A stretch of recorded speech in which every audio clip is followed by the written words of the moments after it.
O Evangelho segundo Marcos. A cura do homem que tinha uma das mãos mirrada.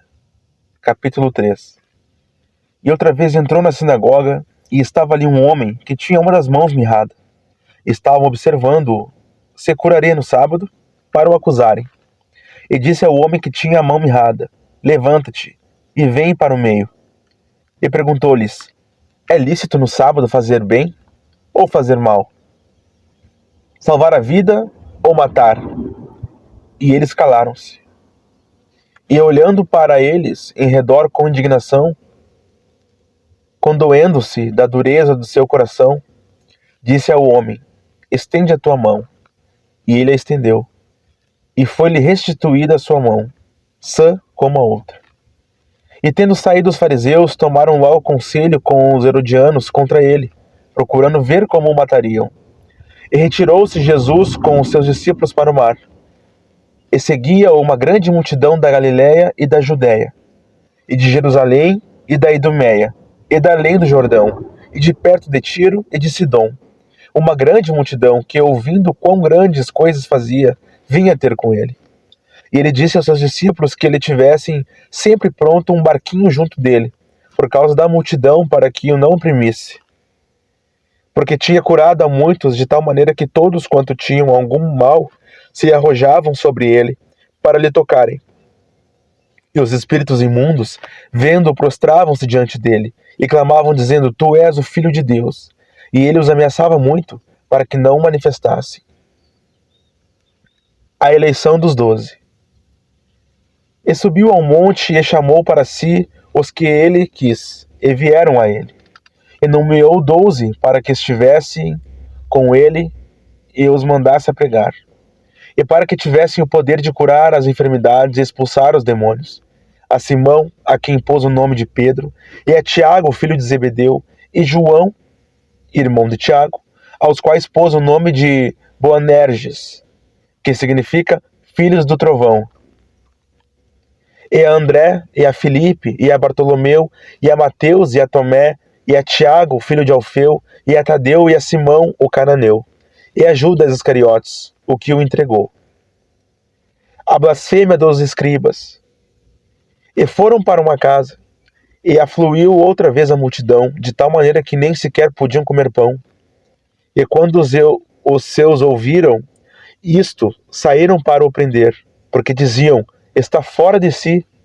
E os escribas que tinham descido de Jerusalém diziam: Tem Beelzebu, e pelo príncipe dos demônios expulsa os demônios.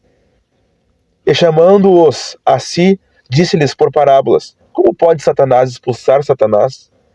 E se um reino se dividir contra si mesmo, tal reino não pode subsistir. E se uma casa se dividir contra si mesma, tal casa não pode subsistir. E se Satanás se levantar contra si mesmo e for dividido, não pode subsistir, antes tem fim. Ninguém pode roubar os bens do valente, entrando-lhe em sua casa, se primeiro não maniatar o valente, e então roubará a sua casa. Na verdade, vos digo que todos os pecados serão perdoados aos filhos dos homens, e toda a sorte de blasfêmias, com que blasfemarem. Qualquer, porém, que blasfemar contra o Espírito Santo, nunca obterá perdão, mas será réu do eterno juízo. Porque diziam: Tem espírito imundo. A família de Jesus. Chegaram então seus irmãos e sua mãe, e estando de fora mandaram chamar. E a multidão estava assentada ao redor dele, e disseram-lhe: Eis que a tua mãe e teus irmãos te procuram, e estão lá fora. E ele lhes respondeu, dizendo: Quem é a minha mãe e meus irmãos? E olhando em redor para os que estavam assentados junto dele, disse: Eis aqui minha mãe e meus irmãos. Porquanto qualquer que fizer a vontade de Deus, esse é meu irmão, e minha irmã, e minha mãe.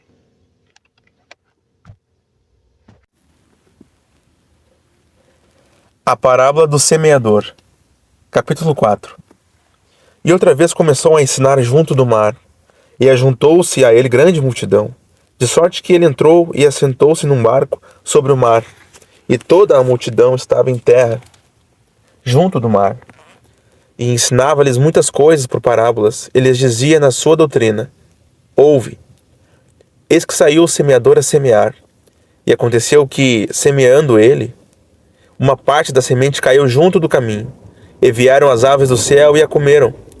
E outra caiu sobre pedregais, onde não havia muita terra, e nasceu logo porque não tinha terra profunda. Mas saindo o sol queimou-se, e porque não tinha raiz secou-se. E outra caiu entre espinhos, e crescendo os espinhos a sufocaram, e não deu fruto. E outra caiu em boa terra, e deu fruto que vingou e cresceu. E uma produziu 30, outro 60, e outro 100. E disse-lhes: quem tem ouvidos para ouvir, ouça. E quando se achou só, os que estavam junto dele com os 12 interrogaram-no acerca da parábola. E ele disse-lhes: a vós vos é dado saber os mistérios do reino de Deus, mas aos que estão de fora todas estas coisas se dizem por parábolas, para que vendo, vejam e não percebam, e ouvindo, ouçam e não entendam, para que se não convertam e lhes sejam perdoados os pecados. E disse-lhes: não percebeis esta parábola? Como, pois, entendereis todas as parábolas? O que semeia, semeia a palavra. E os que estão junto do caminho são aqueles em quem a palavra é semeada. Mas tendo a eles ouvido, vem logo Satanás e tira a palavra que foi semeada nos seus corações. E da mesma sorte os que recebem a semente sobre pedregais, os quais, ouvindo a palavra, logo com prazer a recebem, mas não têm raiz em si mesmos. Antes são temporãos. Depois, sobrevindo a tribulação ou perseguição por causa da palavra, logo se escandalizam. E outros são os que recebem a semente entre espinhos, os quais ouvem a palavra. Mas os cuidados deste mundo, e os enganos das riquezas e as ambições de outras coisas, entrando, sufocam a palavra e fica infrutífera. E os que recebem a semente em boa terra são os que ouvem a palavra e a recebem, e dão fruto, um a 30, outro a 60, outro a 100, por um. A parábola da candeia. E disse-lhes: vem porventura a candeia para se meter debaixo do alqueire ou debaixo da cama? Não vem antes para se colocar no velador? Porque nada há encoberto que não haja de ser manifesto, e nada se faz para ficar oculto, mas para ser descoberto. Se alguém tem ouvidos para ouvir, ouça. E disse-lhes: atendei ao que ides ouvir.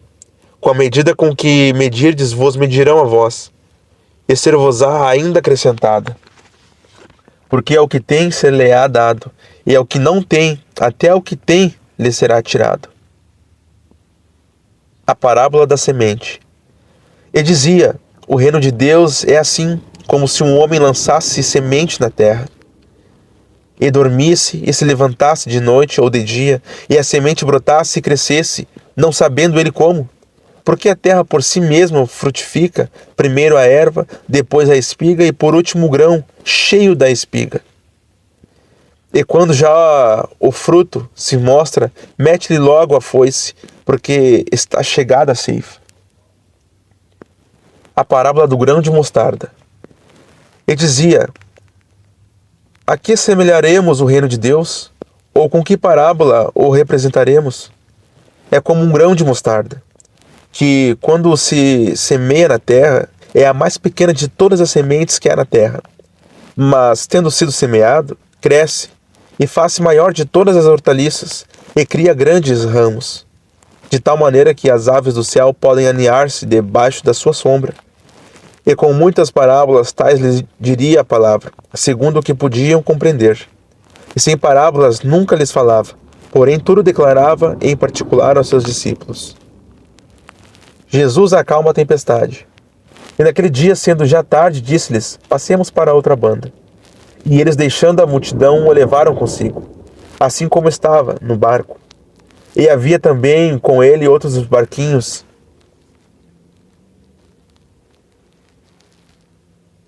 E levantou-se grande temporal de vento, e subiam as ondas por cima do barco, de maneira que já se enchia. E ele estava na popa, dormindo sobre uma almofada. E despertaram-no, dizendo-lhe: mestre, não se dá que pereçamos? E ele, despertando, repreendeu o vento e disse ao mar: cala-te, aquieta-te. E o vento se aquietou, e houve grande bonança. E disse-lhes: por que sois tão tímidos? Ainda não tendes fé? E sentiram um grande temor, e diziam uns aos outros: Mas quem é este que até o vento e o mar lhe obedece?